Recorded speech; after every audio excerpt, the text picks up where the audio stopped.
substandard behavior was coined by a writer, Susan Power, if I'm remembering her name correctly, who said that an upstander is someone who is not a bystander but stands up and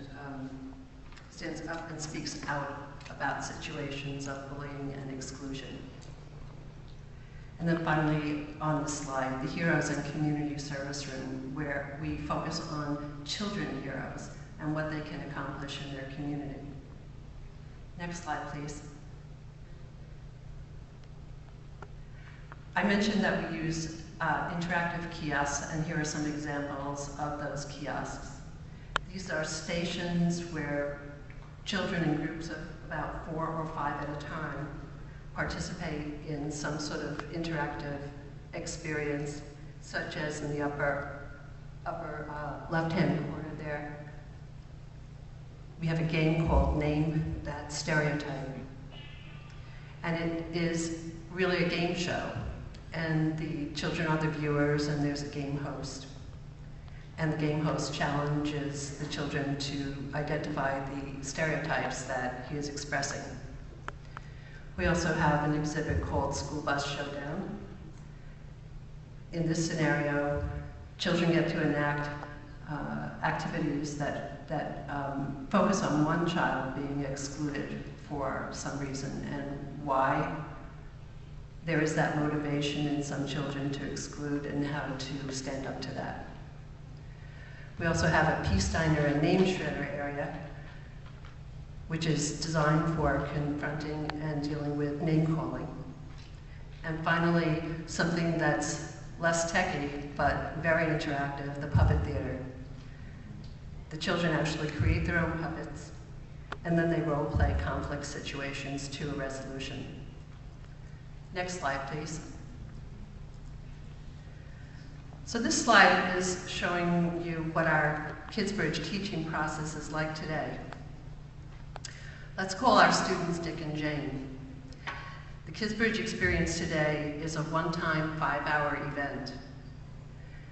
Dick and Jane are bused with their class from their school to the museum, and that takes about 25 minutes on average. They enter the museum and they fill out an attitudinal survey that asks questions related to conflict resolution, discrimination, stereotypes, and empathy. That takes about 15 minutes. They experience the museum, going from room to room and from kiosk to kiosk and from discussion to discussion, have lunch briefly, and then get a tour of the college. That is 3.5 hours. Then they fill out a post-survey, which asks the same attitudinal questions as before, but allows them to give us open-ended responses to their experience. Next slide, please.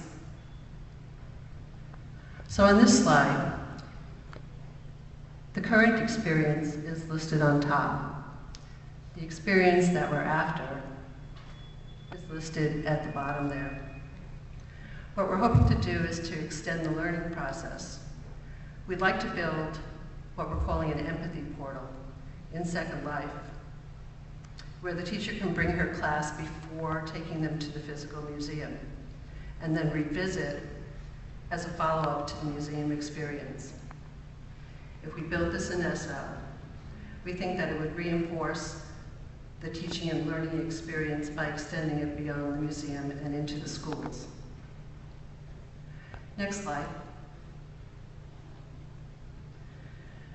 The advantages of using SL as a teaching and learning platform as we see it, of course we haven't tried it, but this is how we're listing it right now, is that it would be an interactive hands-on learning and role-playing, just as it is in the physical museum.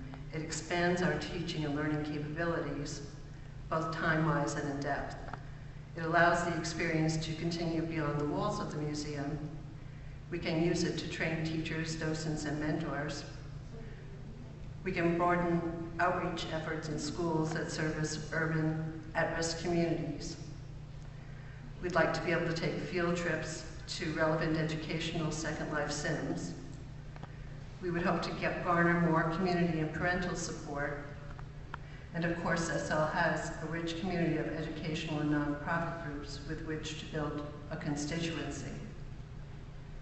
There are also the options for low-cost startup and rapid prototyping, and an opportunity to create a permanent Kidsbridge empathy portal for kids.